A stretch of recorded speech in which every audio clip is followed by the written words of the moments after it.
Quem sabe faz ao vivo, né? Eu só não posso cair da cadeira que nem um rapaz caiu lá, né? Então, Pode não. Aí não. bacana. Então, Maravilha. eu quero compartilhar com os jovens aqui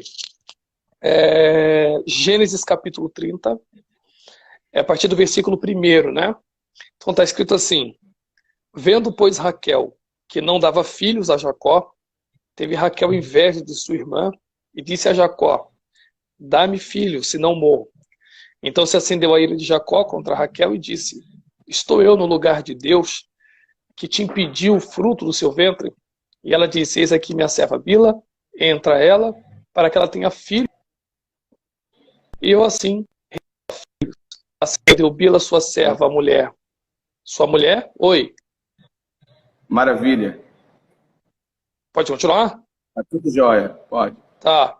E concebeu Bila e deu a Jacó um filho. Então disse Raquel: Julgou-me Deus e também ouviu a minha voz e me deu um filho. Por isso chamou seu nome Dan. E Bila, serva de Raquel, concebeu outra vez e deu a Jacó o segundo filho. Então disse a Raquel: Com lutas de Deus tenho lutado com minha irmã e também venci. E chamou seu nome Naphtali. Vendo, pois, Leia, que cessava de gerar, tomou também a Zilpa, sua serva, e deu a Jacó por mulher. E deu Zilpa, serva de Leia, um filho a Jacó. Então disse Leia: Vem uma turba. Chamou o seu nome de Gade. E depois deu Zilpa, serva de Leia, um segundo filho. Então disse Leia: Para a minha aventura, porque as filhas me terão por bem-aventurada. E chamou seu nome Azer. E foi Rubem, nos dias da cega de trigo, e achou mandrágoras no campo. E trouxe a Leia, sua mãe. Então disse Raquel a Leia: Ora, dá-me das mandrágoras do teu filho. E ela disse: É já pouco que me achas tomado, meu marido? Tomarás também as mandrágoras do meu filho? Então disse Raquel: Por isso se deitará contigo esta noite pelas mandrágoras do teu filho. Vindo, pois, Jacó à tarde do campo, saiu-lhe Leia ao encontro e disse: A mim entrarás, porque certamente te aluguei com as mandrágoras do meu filho. E deitou-se com ela aquela noite. E ouviu Deus a Leia, e concebeu e teve o quinto filho. Então disse Leia: Deus tem me dado o meu galardão, pois tenho dado minha serva ao meu marido, e chamou o seu nome Isacar. O que acontece aqui nesse momento bíblico, né? Na verdade, o livro de Gênesis é um livro que nos ensina princípios individuais, basicamente.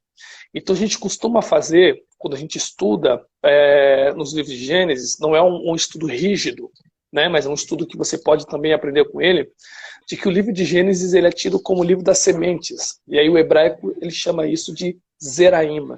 Zeraim em hebraico é sementes. Ou seja, são livros que tratam de individualidades. Vou exemplificar aqui. Você tem Deus falando com Noé, Adão, Sem, falando com Abraão, e etc. Então é um livro diferente de Números, por exemplo. Números é um livro que trata mais do coletivo, né? São bilhões de pessoas caminhando para a mesma direção, debaixo da mesma promessa, guiados pelo mesmo Deus. Já Gênesis, Deus trata mais com indivíduos. Então, Gênesis é um livro que eu posso aprender para edificação minha também. Eu posso aprender no coletivo? Posso aprender no coletivo. Mas é um livro também importante para o tratamento individual. Se o livro de Gênesis é um livro que faz muita menção ou trata muito de particularidades das pessoas, o que a gente pode aprender com a história de Raquel e de Leia? Por que Leia gerava filhos e Raquel não gerava? O que uma tinha, a outra não tinha, para que gerasse?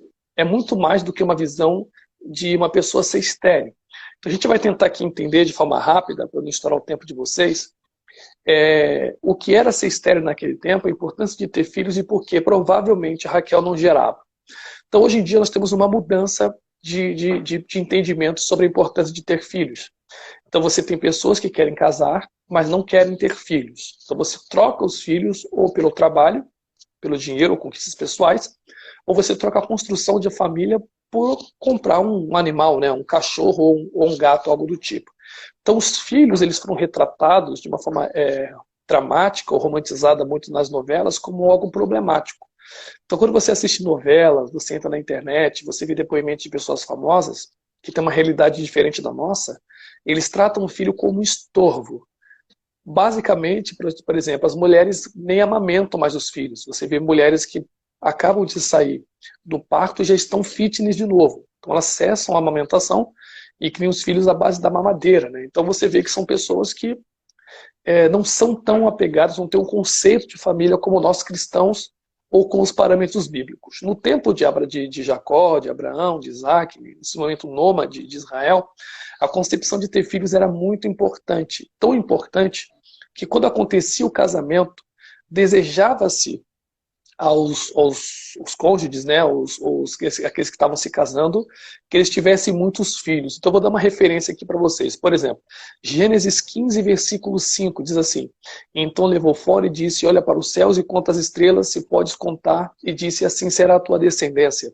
Gênesis 24, versículo 60, no casamento de Rebeca, diz assim, e abençoaram a Rebeca e disseram-lhe, ó nossa irmã, ser tua mãe de milhares e milhares e a tua descendência por sua porta dos seus aborrecedores ou inimigos. Gênesis 22, versículo 17. Que deveras te abençoarei e grandissimamente multiplicarei a tua descendência como as estrelas dos céus e como a areia que está na praia do mar, e a tua descendência possuirá a porta dos seus inimigos. Então, a primeira concepção de um casamento é que esse casamento gerasse muitos filhos. Então, a ideia de se casar, de formar uma família, era gerar muitos filhos. Não só gerar filhos. Por exemplo, você tem a ideia do que significa um filho, do que simboliza um filho. Provérbios 17, versículo 6, a coroa dos velhos são os filhos, e a glória dos filhos são seus pais. Salmos 127, versículo 3 ao 5, diz assim, eis que os filhos são heranças do Senhor, o fruto do ventre, o seu galardão, como flechas na mão de um homem poderoso, assim são os filhos da mocidade. Bem-aventurado o homem que enche deles a sua aljava, não serão confundidos, mas falarão à porta dos seus inimigos. Então você tem aqui a ideia de que filho é um sinônimo de coroa, galardão e bem-aventurança. Então naquele tempo, as mulheres, elas praticamente tinham essa concepção da importância de gerarem filhos, muitos filhos, e a ideia é que esses filhos seriam galardões, coroas e bem-aventuranças. O problema é que Rebeca não gera. Então, Rebeca, ela é estéril. Então, a mulher, por ser estéril, ela é vista de duas maneiras. Quais são as maneiras da esterilidade bíblica? Para a gente chegar aqui no texto e explicar para vocês por que Raquel não engravidava. Isso cai como uma luva para jovem. Vocês vão entender. Primeiro, Gênesis 16, versículo 2. Sinal de provação. Está escrito assim, disse Sarai a Abraão, eis que o Senhor me tem impedido de dar à luz. Toma, pois, a minha serva, porventura terei filhos dela. E ouviu Abraão a sua voz. Ou seja, impedido ali é um sinal de provação. Na concepção de Sara, Deus estava aprovando. Você também tem um sinal de castigo divino. Gênesis 20, versículo 18. Está escrito da seguinte maneira, e orou Abraão a Deus, e sarou a Deus a Abimeleque e a sua mulher e as suas servas, de maneira que tiveram filhos. Ou seja, naquele contexto que Abimeleque quer a mulher de Abraão, e Deus acaba castigando Abimeleque e a casa dele. Então Deus cerra os ventres de todas as mulheres do reino de Abimeleque. Ou seja, é um sinal de castigo divino. Porém, você tem algumas expressões bíblicas para a esterilidade no hebraico. Você tem a expressão, por exemplo, akar, no hebraico que significa estéril. No texto ali de Gênesis, você tem uma outra palavra para esterilidade que é otser. Otser em hebraico que é estéril. Está em Provérbios 30, 16 e tem uma noção de ser estéril, ser oprimida ou coagida. Você tem uma outra expressão em hebraico na Bíblia para a esterilidade que é tissaiá. Tissaiá em hebraico está em Joel 2:20, que é terra seca. No sinal que a terra é estéril, não pode produzir, né? Terra desértica. Você tem uma quarta, que é shakul. Shakul, em hebraico, significa no sentido de perder as crias. Está em Cantares 4:2. E você também tem a quinta expressão que está em Jó 39, versículo 6, que é melecha. Melecha significa água salgada, né? Então, que no sinal de esterilidade que ela não produz. Então você tem que concluir o seguinte, pastor, que as mulheres que não geravam filhos, elas tinham um grande problema. Primeiro, elas teriam a história apagada, não teriam uma continuidade de história, não deixariam um legado. Segundo, ou elas eram castigadas na concepção delas, ou Deus estava aprovando elas. Então essas basicamente eram as três concepções. Então a gente tem que fazer a seguinte pergunta na Bíblia Sagrada. Raquel está sendo provada, castigada, ou simplesmente é uma pessoa estéril? Por que que Léia gera tanto e Raquel não gera nada? O que está impedindo Raquel de gerar alguma coisa? E você só vai perceber quando o texto diz, no versículo 14 e 18, diz assim: E Rubem, nos dias da ceifa de trigo, achou mandrágoras no campo e trouxe a Lia, sua mãe, e disse a Raquel a Lia: Dai-me as mandrágoras do teu filho. A concepção de Raquel é que Lia engravidava por causa das mandrágoras. A gente tem que fazer a seguinte pergunta: o que são as mandrágoras? No hebraico, pastor, mandrágoras vem do termo dudaim. Só que dudaim pode ser traduzido como jasmim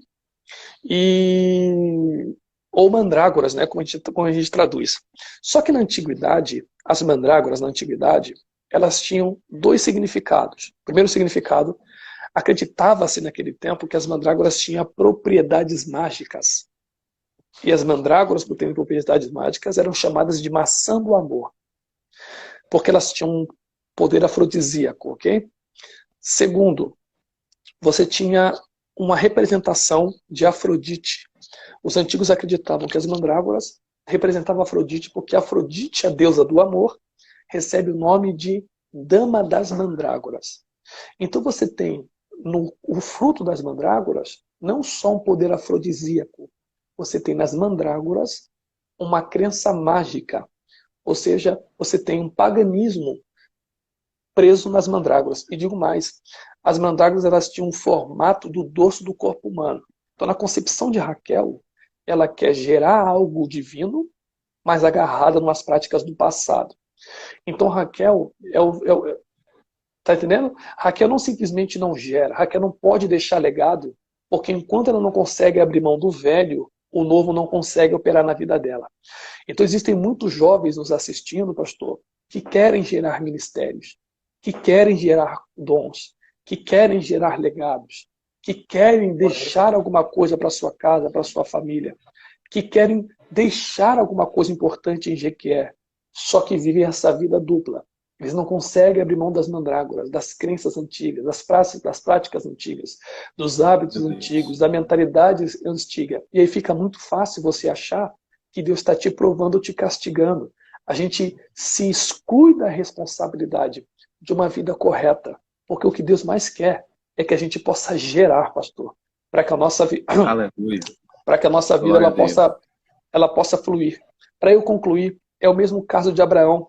É a mesma condição. Deus diz para Abraão: sai da tua terra e da tua parentela para a terra que eu te mostrarei. E a palavra sai-te, né, da sua terra, você começa de uma forma inversa. Porque o certo é você sair do que é mais próximo do que é mais distante. Então seria: sai da casa do teu pai, da tua parentela e não procure a sua terra.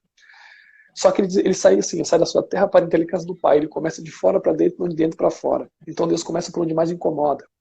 Você tem um problema na terra dos caldeus, que uma tribo montanhesa chamada Gut invadiu aquela terra e fez uma mistura de povos. Então era uma terra misturada. Então Deus está dizendo para Abraão: enquanto você não sair da mistura, lembrando que o pai de Abraão produzia ídolos, você não vai gerar. Sai-te e farei. Sai-te e farei. Sai-te e farei. Às vezes, pastor, a nossa esterilidade não é nem provação, e nem castigo divino, mas é porque a gente não consegue abrir mão do que desagrada a Deus, para que Deus em nós possa nos fazer gerar José, possa nos fazer gerar Benjamim. Espero que essa tarde a gente possa entender o que é ser provado, o que é ser castigado e o que são as consequências da gente tentar gerar algo para Deus, mas não conseguir abrir mão das velhas práticas do passado. Espero que o jovem de Jequié consiga, de fato, tirar este nó para que a esterilidade caia por terra de uma vez por todas. Tá bom, pastor? Maravilha, que palavra abençoada, né? Espero que eu tenha respeitado o tempo e não cansado. Libertar de algumas práticas, se libertar de algumas, né, para poder começar a gerar. Não é isso, pastor? Isso. Não tem outra forma, pastor. Se a gente acreditar que a mandrágora nos faz gerar, se a gente acreditar que só E outra, pastor, a gente pode ir além. Existem pessoas que acham que o currículo tem propriedade mágica, tem gente que acha que o diploma tem propriedade mágica, tem gente que acha que o carro tem propriedade mágica, e na verdade, o único que pode realizar milagre e ainda realiza é o nosso Senhor Jesus Cristo, que disse: tudo o que pedides em meu nome, crendo, recebereis. Na mistura, Deus não pera, pastor. Vinho novo em odre velho, ele arrebenta. Verdade. Pastor, na verdade, então, no caso de Raquel, a gente observa que não, o problema dela não foi nenhum dos dois. O problema de Raquel não foi nenhuma das duas opções que o senhor apresentou. Não, por isso que eu vim explicando. O problema de Raquel era que ela não se libertava. Só que diz a Bíblia assim, pastor: Leia, Deus ouvia. Deus ouvia e a fazia gerar. O que te faz gerar é a sua capacidade de fazer Deus te ouvir, pastor. Se Deus não quiser te ouvir, não tem como você gerar. E o fruto de Deus te ouvir é um coração quebrantado, que diz a Bíblia: um coração contrito e quebrantado não dispensa. É o caso de Sansão, que cometeu erros ao longo da vida, mas amarrado nas colunas, orou a Deus e disse: restaure-me mais uma vez a força. E Deus resolveu ouvir Sansão. Você tem o caso de Ezequias, pegando a carta de acusação e colocando no altar. Então você tem inúmeros textos bíblicos que, se Deus não te ouvir, você não gera. Verdade. Meu pastor Carlos Júnior, é uma honra ter o senhor aí conosco, viu? Na verdade, é uma live, podemos falar assim, de uma live chique, né? Que isso, pastor, faz isso não. Muito obrigado, viu? É um presente que o senhor está dando à juventude de Jequié. Ok? Que isso. Então, assim, esperamos aí, né? Eu falo em nome de toda a juventude da cidade, esperamos passar essa pandemia para a gente começar a se contactar novamente, porque a nossa alegria é trazer o senhor aqui. Para mim vai ser um prazer enorme. Eu amo o povo baiano, eu amo o povo nordestino, eu amo a Assembleia de Deus aí da Bahia, e para mim vai ser um prazer muito grande estar em Jequié com vocês novamente. Maravilha! Glória a Deus! Muitíssimo obrigado, pastor. Vou tirar uma foto do senhor, fique aí um pouquinho, vou tirar uma foto do senhor aí, viu? Claro.